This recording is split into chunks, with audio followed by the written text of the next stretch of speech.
कि भारत मां की आंख के तारे कहां गए, आरएसएस के राज दुलारे कहां गए, अच्छे दिनों की तरह उन्हें भी खोज रहा कोई बताए अन्ना हजारे कहां गए। भाजपा ने नफरत का माहौल बनाया, नफरत से हवा को जहरीला किया।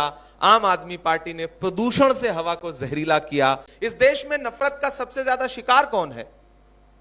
अल्पसंख्यक समाज है, दलित समाज है। ऐसे में अगर आपके मुद्दों पर राहुल गांधी खड़े हैं, संबल के मुद्दे पे राहुल खड़े हैं, अगर आपको यह लगता है कि हाथरस के मुद्दे पे राहुल जी खड़े हैं, अगर आपको लगता है कि दिल्ली दंगों में लोगों के आंसू पहुंचने के लिए राहुल गांधी खड़े हैं, जो भाजपा है वही आम आदमी पार्टी है। वैचारिकी के रूप में आरएसएस की गोद से निकली हुई दोनों पार्टियां हैं। मेरा तो एक शेर है कि भारत मां की आंख के तारे कहां गए, आरएसएस के राज दुलारे कहां गए, अच्छे दिनों की तरह उन्हें भी खोज रहा कोई बताए अन्ना हजारे कहां गए।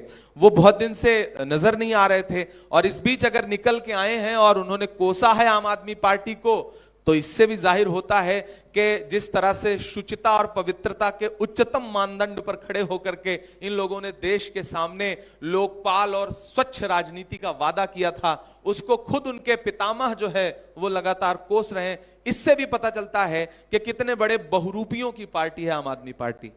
देखिए, एनडीए का पूरा कुनबा, एनडीए की चुनाव लड़ने की अपनी एक रणनीति है। जाहिर सी बात है वो चुनाव को गरमाने के लिए इस तरह का अपना तामझाम करते हैं और ठीक है, उनकी अपनी रणनीति है, हम उस पर कोई टिप्पणी क्यों करें।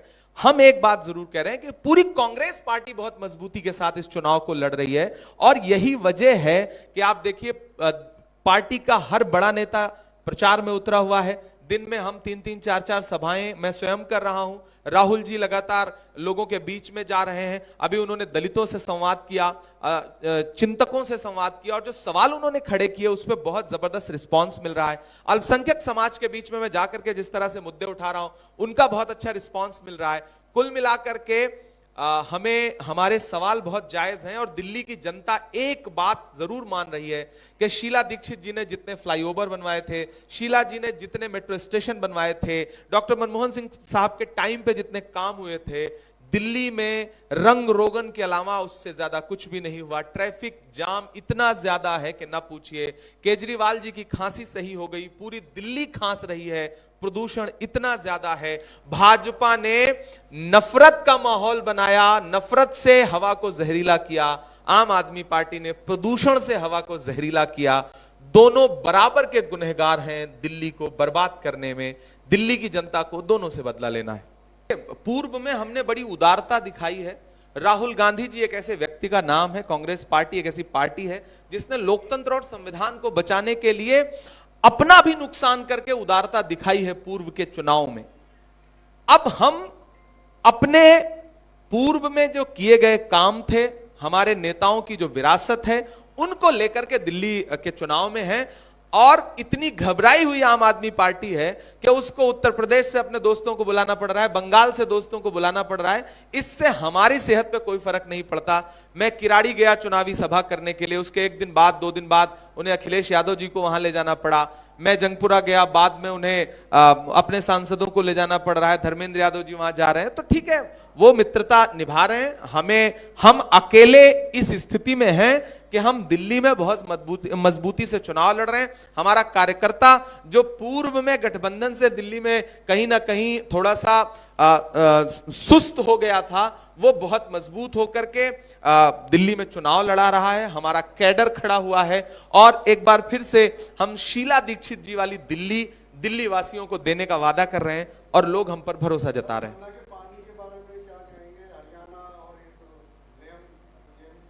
देखिए, ब्लेम गेम में जो सच्चाई है वो आपके सामने है। अब तो मैं अरविंद केजरीवाल जी से पूरी जमुना के पानी नहीं बल्कि चुल्लू भर पानी की बात करूंगा कि वो चुल्लू भर पानी लें और एक बार उस चुल्लू भर पानी में खुद को देखें और फिर देश से माफी मांगे। जो आरोप उन्होंने शीला दीक्षित जी पर लगाए थे, वो उसी चुल्लू भर पानी को हाथ में लेकर के एक बार डॉक्टर मनमोहन सिंह साहब के मामले में देश से माफी मांगे। कांग्रेस को लेके जो आरोप उन्होंने लगाए थे उससे पूरे देश से माफी मांगे, क्योंकि वो सारे आरोप, चाहे वो डॉक्टर मनमोहन सिंह साहब के बारे में हो चाहे शीला जी के बारे में हो, सारे झूठे साबित हो चुके हैं। तो मैं चुल्लू भर पानी की बात करूंगा।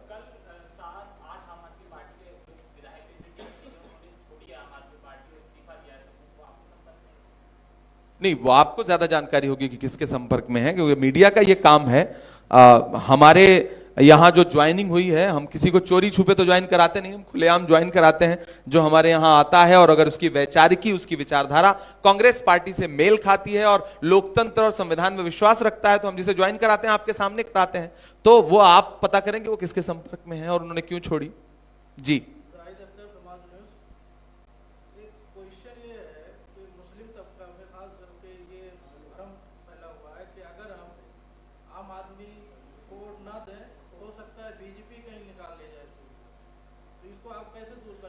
देखिए, मैं जो ये भ्रम फैला है, मैं आपके माध्यम से चाहता हूं कि मुस्लिम समाज के लोगों को एक बात समझना पड़ेगा कि आप जिसके डर से आम आदमी को वोट देना चाहते रहे हैं पूर्व में, दरअसल वो बिल्कुल बीजेपी के जितने भी मुद्दे हैं उस पर तो बीजेपी के साथ खड़े हैं ना। वो बिल्किस के मामले पे कुछ बोल रहे हैं, नहीं बोल रहे हैं। दलित समाज के साथियों से कहना चाहता हूं, हाथरस के मुद्दे पे कौन खड़ा हुआ? राहुल गांधी जी गए पीड़ित परिवार से मिलने के लिए। संभल के पीड़ितों के साथ कौन खड़ा हुआ? राहुल गांधी जी गए वहां पर। मणिपुर में राहुल गांधी जी गए मिलने के लिए। तो देश में जितने भी मुद्दे हैं, 4000 किलोमीटर राहुल गांधी जी चले कन्याकुमारी से कश्मीर तक।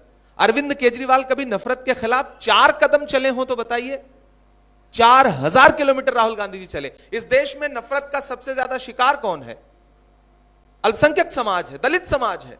ऐसे में अगर आपके मुद्दों पर राहुल गांधी खड़े हैं, संभल के मुद्दे पे राहुल खड़े हैं, अगर आपको यह लगता है कि हाथरस के मुद्दे पे राहुल जी खड़े हैं, अगर आपको लगता है कि दिल्ली दंगों में लोगों के आंसू पोंछने के लिए राहुल गांधी खड़े हैं, अरविंद केजरीवाल जी तो यहां भी निकल करके लोगों के साथ नहीं आए ना, सामने नहीं आए। पूर्वी दिल्ली में एक भी दौरा किया उन्होंने उस दौरान, तो आप बताइए। तो मैं मुस्लिम समाज के लोगों से यह कहना चाहता हूं कि असल मुद्दों पर आपके लिए कांग्रेस पार्टी खड़ी है। आप इस मुगालते में मत रहिए। जो भाजपा है वही आम आदमी पार्टी है। वैचारिकी के रूप में आरएसएस की गोद से निकली हुई दोनों पार्टियां हैं। धन्यवाद।